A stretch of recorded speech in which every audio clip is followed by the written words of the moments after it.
साथियों, हम बीपीओ के साथी जो पिछले 4 महीनों से शॉर्ट लिस्टेड हो चुके हैं और उसके बाद भी हम एग्ज़ाम का इंतज़ार कर रहे हैं कि आयोग कब हमें एग्ज़ाम के लिए, मेंस के एग्ज़ाम के लिए बुलाएगा।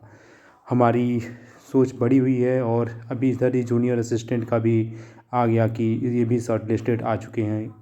दोनों का सिलेबस अलग है। ये बीपीओ का हमारा जो सिलेबस है वो नया सिलेबस है। नए सिलेबस में एग्ज़ाम की जो आयोग की तरफ से अभी जो दिख रहा है कि अभी आपका कोड ऑफ कंडक्ट भी लग चुका है और जून और जून के फर्स्ट सप्ताह में ही रिजल्ट आएगा। उसके बाद ही जून के बाद ही होना है, जून या जुलाई में ही एग्ज़ाम संभावित हो सकता है। मुख्य परीक्षा की तैयारी बच्चों, मेन बात है कैसे हम करें। मेन हमारा मुद्दा आता है कि मुख्य परीक्षा की तैयारी हम कैसे करें, मुख्य और क्या पढ़ें। मेन मुद्दा ये भी हमारा कि क्या पढ़ें और कितना पढ़ें। बच्चों, सही बात है साथियों कि मैं खुद अपने अंडर में ही बहुत सारे बच्चों को गाइड कर रहा हूँ। मैं खुद वर्किंग हूँ, तो इस तरीके से हमें ये जो सिलेबस है, जो बीपीओ का जो मेरा सिलेबस, जैसे पिछले भी 2018 की जो वैकेंसी थी बीपीओ का, अभी उसे फिलअप किया गया था, तो उससे ये सिलेबस बिल्कुल डिफरेंस होगा। डिफरेंस हुआ कि इसको आयोग ने इसका एक नया सिलेबस जारी किया है और नए सिलेबस के अनुसार ही हमें इसकी तैयारी करनी पड़ेगी। अच्छी बात यह है कि हम नए हैं या पुराने हैं, सभी लोग इक्वल हैं।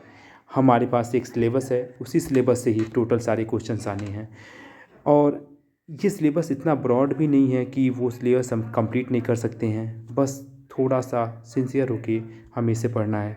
आगे मैं आपको एक बुक दिखा रहा हूँ, जिस बुक को मैं प्रेफर्ड कर रहा था। ये मेरा यूपी ट्रिपल एससी का यूथ कंपटीशन का बुक है और ये बुक मैंने खुद, इसके जो सिलेबस पूरा मैंने देखा है और पूरे सिलेबस को मैंने खुद रियलाइज़ पढ़ा है और उसके बाद ही मैं आपको प्रेफर्ड कर रहा हूँ। ये सिलेबस इतना बढ़िया है कि आप इसको, क्योंकि भाइयों इसमें जो सिलेबस है वो एक नॉर्मल है। नॉर्मल मीन्स कि सभी के लिए इक्वल है। एक नया सिलेबस है, ऐसा सिलेबस नहीं है जो हम पढ़े नहीं हैं। इन फ्यूचर कहीं कहीं हमने पॉलिटी में या कोई एग्जाम्स की जब हमने तैयारी किया है तो इसके कुछ टॉपिक्स हमने पढ़े हैं, बट ये पंचायती राज से बिल्कुल डीप में जाकर क्वेश्चंस पूछा जा रहा है।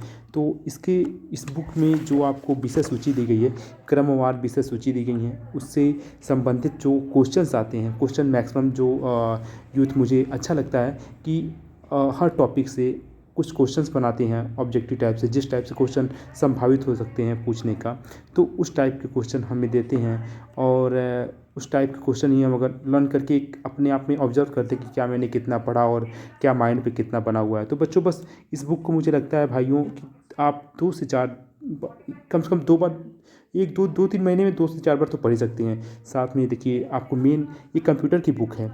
इस कंप्यूटर की बुक को आप ज़्यादा नहीं, आप उसके पूरा सिलेबस नहीं पढ़ना है इसका। इस बुक से कुछ टॉपिक्स हैं, मैं आपको आगे एक शॉर्ट वीडियो बनाकर मैं आपको बता दूंगा कि कुछ टॉपिक्स आपको पढ़ने हैं, क्योंकि ये बहुत ब्रॉड बुक है। परीक्षा मंथन का बहुत अच्छा कॉन्सेप्ट है इसमें। तो बच्चों, अब आने वाले समय में मैं आपको गाइड करते रहूँगा और मैं अपना एक्सपीरियंस आपसे साझा करता रहूँगा।